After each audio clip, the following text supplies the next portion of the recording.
APSC Mains 2022 GS Paper 3 এটা প্ৰশ্ন What is integrated farming system? How is it helpful to small and marginal farmers in India? প্ৰশ্নটোত কৈছে যে সংহত কৃষি ব্যৱস্থা কি? ভাৰতৰ ক্ষুদ্ৰ আৰু প্ৰান্তীয় কৃষকসকলৰ বাবে ই কেনেদৰে সহায়ক? পাতনি ইন্ট্ৰডাকশ্যন সংহত কৃষি ব্যৱস্থা IFS হৈছে এক কৃষি উৎপাদন ব্যৱস্থা যিয়ে বিভিন্ন কৃষি উপাদানসমূহৰ সংহতিৰ জৰিয়তে সম্পদৰ ব্যৱহাৰ অনুকূল কৰি তোলা আৰু কৃষিৰ উৎপাদনশীলতা বৃদ্ধি কৰাৰ লক্ষ্য ৰাখে। ইয়াৰ লগত শস্য, পশুধন, হাঁহ কুকুৰা, মীন পালন আৰু অন্যান্য কৃষি কাৰ্যকলাপৰ সহযোগিতামূলক সংমিশ্ৰণ জড়িত হৈ আছে, যাতে এক বহনক্ষম আৰু বৈচিত্ৰ্যপূৰ্ণ কৃষি ব্যৱস্থা গঢ়ি তোলা হয়। সংহত কৃষি ব্যৱস্থাই ভাৰতৰ ক্ষুদ্ৰ আৰু প্ৰান্তীয় কৃষকসকলক অসংখ্য সুবিধা প্ৰদান কৰে। তেওঁলোকৰ জীৱিকা উন্নত কৰাত আৰু উচ্চ কৃষি উৎপাদনশীলতা লাভ কৰাত সহায় কৰে। সংহত কৃষি ব্যৱস্থাৰ ধাৰণা শস্য পশুধনৰ সংহতি শস্য আৰু পশুধনৰ সংহতি সম্পদৰ দক্ষ ব্যৱহাৰৰ অনুমতি দিয়ে। শস্যৰ অৱশিষ্ট আৰু উপজাত সামগ্ৰীসমূহ পশু খাদ্য হিচাপে ব্যৱহাৰ কৰিব পাৰি, আনহাতে পশুৰ আৱৰ্জনাবোৰে শস্যৰ বাবে জৈৱিক সাৰ যোগান ধৰে। বৈচিত্ৰতা ডাইভাৰ্চিফিকেশ্যন IFSে বিভিন্ন কৃষি উপাদানসমূহ একত্ৰিত কৰি একক শস্যৰ ওপৰত নিৰ্ভৰশীলতা হ্ৰাস কৰি আৰু জলবায়ু পৰিৱৰ্তনশীলতা আৰু বজাৰৰ উঠানমাৰ বিৰুদ্ধে স্থিতিস্থাপকতা বৃদ্ধি কৰি বৈচিত্ৰতাক প্ৰসাৰিত কৰে। পুষ্টি চক্ৰান্ত নিউট্ৰিয়েণ্ট চাইক্লিং সংহত কৃষি ব্যৱস্থাই পামৰ ভিতৰত পুষ্টিকৰ পদাৰ্থৰ পুনৰ্ব্যৱহাৰৰ ওপৰত গুৰুত্ব আৰোপ কৰে। পশুৰ আৱৰ্জনা আৰু শস্যৰ অৱশিষ্ট জৈৱিক গোবৰ হিচাপে ব্যৱহাৰ কৰা হয়, যাৰ ফলত ৰাসায়নিক সাৰৰ প্ৰয়োজনীয়তা হ্ৰাস পায়। বহনক্ষম কীট-পতংগ আৰু ৰোগ ব্যৱস্থাপনা sustainable pest and disease management IFSৰ বিভিন্ন শস্য আৰু প্ৰাণীয়ে কীট-পতংগ আৰু ৰোগ প্ৰাকৃতিকভাৱে নিয়ন্ত্ৰণ কৰাত সহায় কৰিব পাৰে। উদাহৰণস্বৰূপে, কিছুমান শস্যই কীট-পতংগ বিকৃত কৰিব পাৰে, আনহাতে পশুধনে অপতৃণ নিয়ন্ত্ৰণত সহায় কৰিব পাৰে।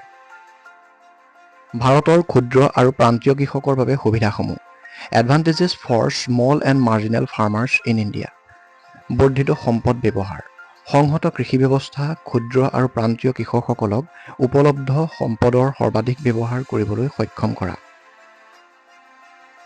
শস্য, পশুধন আৰু অন্যান্য উপাদানসমূহ একত্ৰিত কৰি কৃষকসকলে মাটি, পানী আৰু পুষ্টিকৰ উপাদানসমূহ অধিক কাৰ্যক্ষমভাৱে ব্যৱহাৰ কৰিব পাৰে।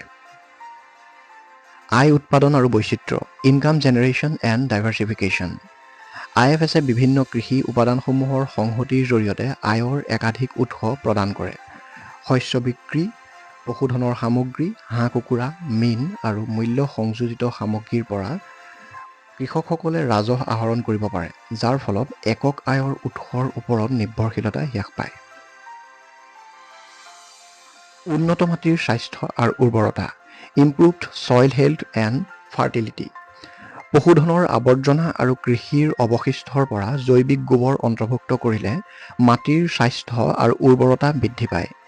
ইয়াৰ ফলত ৰাসায়নিক সাৰৰ ওপৰত নিৰ্ভৰশীলতা হ্ৰাস পায় আৰু বহনক্ষম কৃষি পদ্ধতিৰ প্ৰসাৰ ঘটে। বিপদ প্ৰশমন ৰিস্ক মিটিগেশ্যন IFSৰ বৈচিত্ৰ্যৰ দিশটোৱে জলবায়ুৰ পৰিৱৰ্তনশীলতা, বজাৰৰ উঠানমা আৰু কীট-পতংগৰ প্ৰাদুৰ্ভাৱৰ সৈতে জড়িত বিপদসমূহ হ্ৰাস কৰাত সহায় কৰে। যদি এটা উপাদান প্ৰভাৱিত হয়, তেতিয়াও কৃষকৰ আন কিছুমান উপাদান থাকে যিয়ে আয়ৰ যোগান ধৰিব পাৰে আৰু তেওঁলোকৰ জীৱিকাৰ বাবে সহায় কৰিব পাৰে।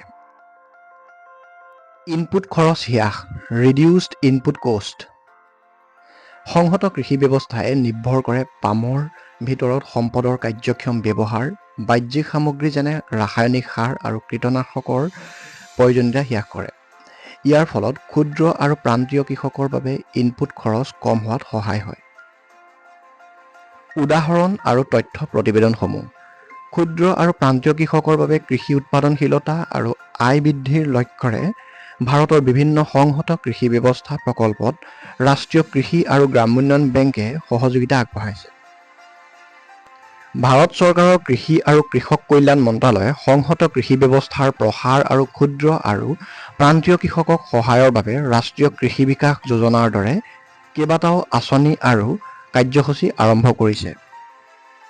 উপসংহাৰ কনক্লুজন। সংহত কৃষি ব্যৱস্থাই ভাৰতৰ ক্ষুদ্ৰ আৰু প্ৰান্তীয় কৃষকসকলক যথেষ্ট সুবিধা প্ৰদান কৰে। শস্য, পশুধন, হাঁহ-কুকুৰা, মীন পালন আৰু অন্যান্য উপাদানসমূহ একত্ৰিত কৰি কৃষকসকলে সম্পদৰ ব্যৱহাৰক অনুকূল কৰি তুলিব পাৰে। সংহত কৃষি ব্যৱস্থা গ্ৰহণে বহনক্ষম আৰু বৈচিত্ৰ্যপূৰ্ণ কৃষি পদ্ধতিৰ প্ৰসাৰ ঘটায়, যাৰ ফলত কৃষকসকলে তেওঁলোকৰ জীৱিকা উন্নত কৰিব পাৰে আৰু কৃষি উৎপাদনশীলতা অধিক লাভ কৰিব পাৰে। ক্ষুদ্ৰ আৰু প্ৰান্তীয় কৃষকৰ মাজত সংহত কৃষি ব্যৱস্থা গ্ৰহণৰ প্ৰসাৰ আৰু সম্প্ৰসাৰণ তেওঁলোকৰ বহনক্ষম উন্নয়ন আৰু সমৃদ্ধি নিশ্চিত কৰাৰ ক্ষেত্ৰত চৰকাৰী সহায়, জ্ঞান প্ৰচাৰ আৰু আৰ্থিক সাহায্য অতি গুৰুত্বপূৰ্ণ।